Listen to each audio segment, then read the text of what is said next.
Ladies and gentlemen, welcome to the Joey Show, Heart of a Champion. Here we are in Long Beach, California. I got a special guest today. Chuck Morrison comes from Nevada. Chuck, how are you? I'm good, Joey. Good to be here, man. Well, folks, I told you someday we would be here. Now we're here. We've got Chuck here, and Chuck has been in an industry for 30 years with personal growth development. And on today's show, we want to talk about the things that nobody else talks about, Chuck. Let's talk about what's going on today with men and men's leadership. Where do you think we can improve? Well, I think we can improve everywhere, actually. The whole topic of how men are supposed to be today is so confusing to most men that I don't think anybody knows, their head from their tail anymore. Sure. I have two sons, 25 and 20. They seem to have their roles pretty well defined, where they're sensitive people, they're empathetic people, they're emotionally intelligent. But my kids had the advantage of getting some training in that when they were younger. Most of their friends don't have a clue, to tell you the truth. And women are, more and more and more and more and more all the time, coming up from, this past history from the 50s and 60s, when I grew up, to become, corporate leaders, managers, in military. I mean, they have equal rights everywhere these days. It's not equal pay. It's not equal in the way people treat each other. But the beingness of what a man is, without being a jerk, without being a misogynist, without being totally chauvinistic all the time, it's difficult for people to navigate those waters, I feel. I look back on it, and I know the way that I was raised, and I know how that looked for me, and some of those qualities were instilled at a young age, and like, for example, opening a door for a woman. Right, exactly, yeah. Being emotional connected.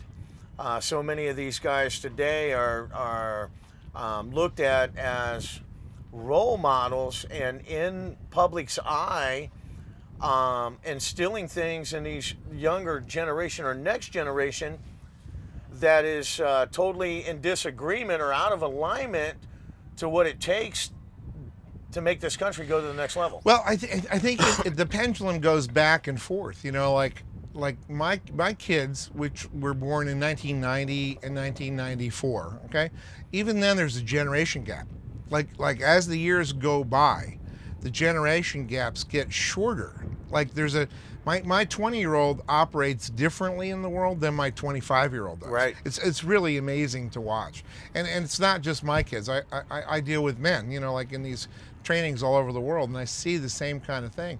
And it's kind of like they get so sensitive and so politically correct and so watching out for hurting anybody's feelings that they are not like strong men anymore. And the definition of a strong man used to be like you had to almost be a jerk about things to be a strong man. That's not what a strong man is. It's a blend. And I think the blend is difficult for people today because I don't think there's a lot of role models in the media or in sports or in politics or in a lot of different areas that men are strong. We used to use a joke, a long time ago when I trained men back in the 70s and 80s and 90s, even into the early 2000s, where one of the companies I've worked with does women's leadership training also. So we're not looking at just one side of the coin. And one of the women who's the CEO, she's one of the top paid salespeople in the entire United States at one point in her life. Very, very, very profound, intelligent, successful woman. She used to say, men would come to the altar and they'd come with a woman to the altar and the mother would be standing next to the guy, whether she was alive or dead. The mom spirit would be standing next to the guy, and she'd turn to the wife and say, "I've had these for a long time, and if I approve of you, I'll let you have one. And if he gets out of hand, just squeeze a little bit. You'll get him back in alignment. Right. I mean, and when I tell that story, maybe it's crude or maybe it's crass, but a lot of women go, yeah, that's right. That's exactly right. And men say the same thing.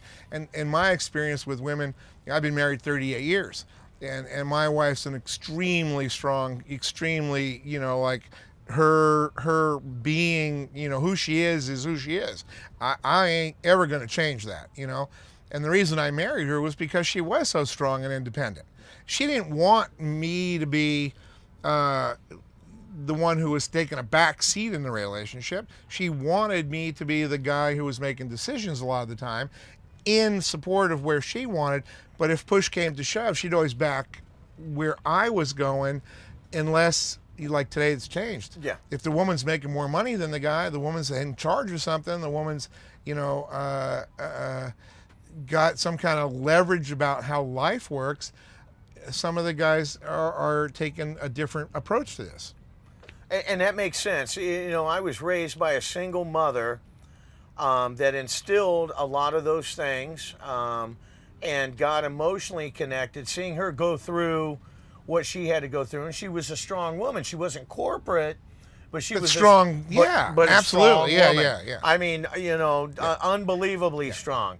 And I butted heads with her the whole time, until the day she passed, which was last May. But I am so thankful. I tell people that all the time. I am so thankful for that because of what she instilled in me to be a leader.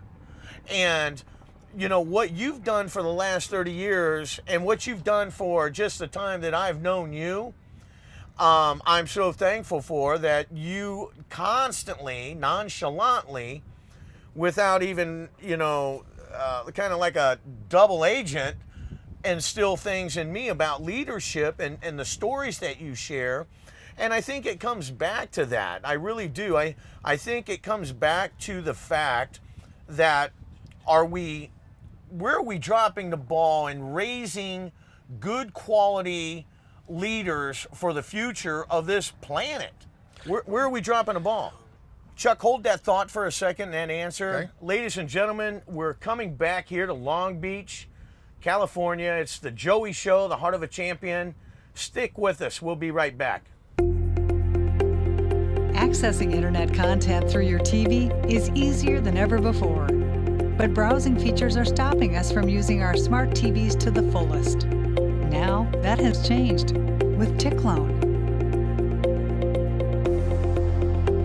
TickLoan is the revolutionary app that lets you search the internet using your smartphone or tablet and enjoy it instantly on your TV.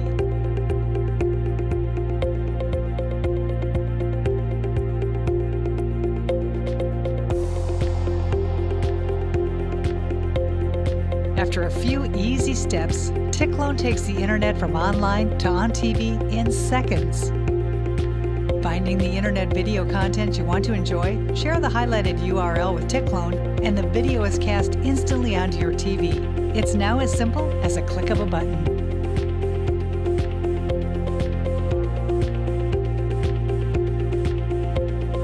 Visit tickloan.video to use their custom video gallery. Finding that perfect video for everyone is easier than ever.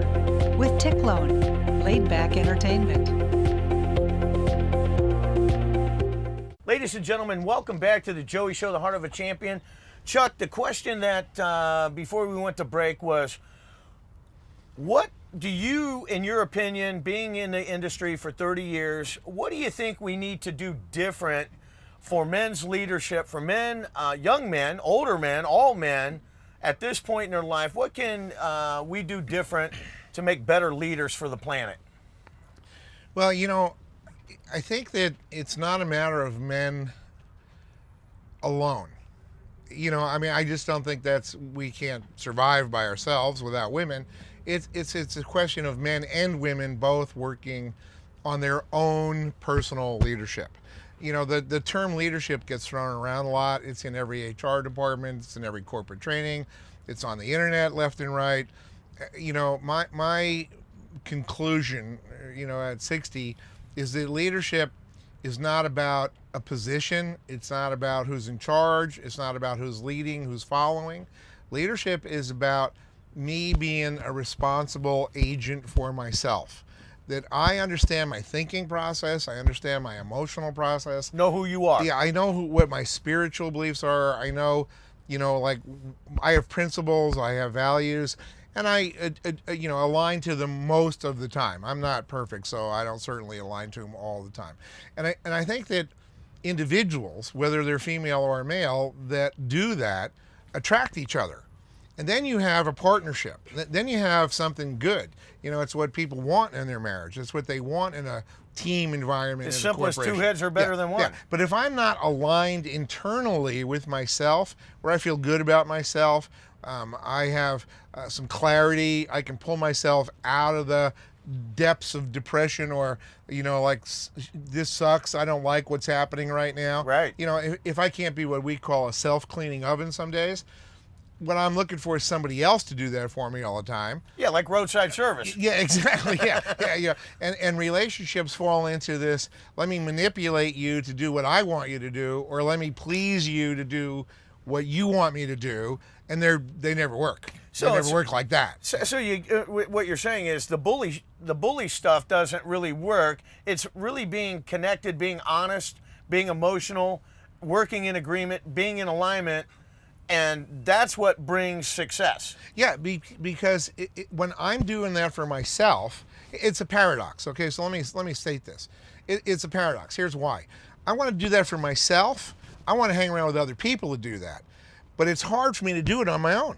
Like, it really is. It's a tough job. When people talk about personal development, understanding how you think, this isn't some easy stuff. I work with special forces teams. They tell me that the work we do emotionally is more difficult than special forces training was for them. Why? Because it was easier at some level to go through it physically and mentally. But emotionally, all they had to do was kind of stay focused on get the job done, get the job done, get the job done, get the job done. Pull the pin, throw the grenade. Yeah, or whatever, get to the objective. Okay. Make it through the training. Sure. When you get to the emotional side of things, we don't get any kind of training in that. Very few people get real training in that as to what generates my feelings. What do I do with that feeling? Where does that feeling go when somebody else is feeling that way and they want me to respond in a certain way and I don't? You know what I'm saying? Like, my wife is feeling a certain way, and she expects me to feel a certain way because she's feeling a certain way, and it's got nothing to do with me. It's her feeling. Right. you can't make her feel anyway. I have no control over her feelings. I have no control over yours or anybody else's. Sure. But I do have control over mine. So when I'm with other people, whether it's men or women, I think men traditionally have had less, what do you want to call it, awareness about this, because women are, quote, more emotional, right? So they seem to have a better grasp of emotions than men do, but I don't think that's personally true. A good friend of mine, Jerry Faust, very successful football coach, and what you just said, one of the favorite stories that he tells me, I said, Jerry, what is the difference between a football player in today's world and a football player when you first started coaching? He said, Joe, it's easy. He said, Joey, when I would tell a fullback to run through a wall, right, he would do it. He would do it. Now they ask you how come, and I think we need more of that in today's society. If we're going to be compatible, if we're going to have, because we do a lot of relationship things here at the Joey Show. Yeah. We cover skin to skinny, relationship to real estate, and in relationship, if you're not in alignment, understanding who you are, then you can't move forward. And you can't be in an effective relationship with somebody else. Exactly. I mean, because if you don't know who you are, you're always looking for the answer to that through other people. Absolutely. There's no end to that road. So if we understand you here today, what someone really has to do, what would you recommend to a guy that says to you, Chuck, I'm having trouble in my relationship, and as a matter of fact, Chuck, all my relationships I'm having trouble. What would you suggest to him if he's got an open mind, he's not going to be resistant, and he's really going to take this advice and move forward to grab what he knows that he can achieve, what would be the first thing that you would say? What My answer to that is just based on my experience, like everybody else in life. I got nothing else except for my experience. And what I know works, 30 years of doing this with over 250,000 people personally, Okay. is experiential work on myself.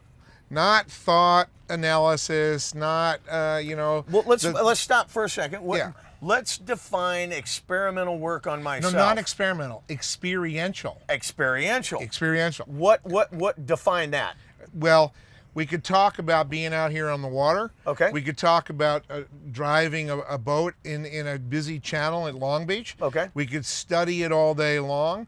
We could talk about how the engine operates, how the rudder operates, how the winds and the currents operate, and you could get a good understanding about how to be out here in the ocean on a boat in Just Long like Beach. you would in a Yeah, relationship. or by reading a relationship book or studying a real estate book or whatever, going to college, right? So what's the difference? The between... difference is when we're out here in the harbor, Yep. things are different.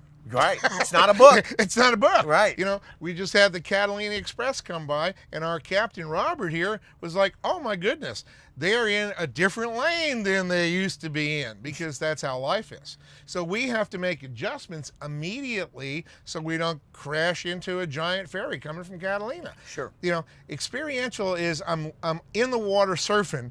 I'm not watching other people surf. Or a video or reading a book. Or any of that. Yep. And now I have different waves, different beaches, different length boards. I'm from Hawaii for a lot of my life, so surfing is an example I use. You can watch guys surf all day long. You don't know how to surf. And want to do it Yeah. and want to be Yeah, successful exactly. at it. But until you go have do no it. clue until you get in the waves. That's a great And those point. waves change every minute. The current changes every minute. You got to be on your toes, and you're only going to get better through practice and experience. Period. Ladies and gentlemen, Chuck Morrison is the real deal. He's on the Joey Show, the Heart of a Champion. He would not be here if we could not edify you and bring something to you that's going to help you. That's what we do here. Once again, thank you for joining us here at the Joey Show, the Heart of a Champion, live from Long Beach. It's the Joey Show.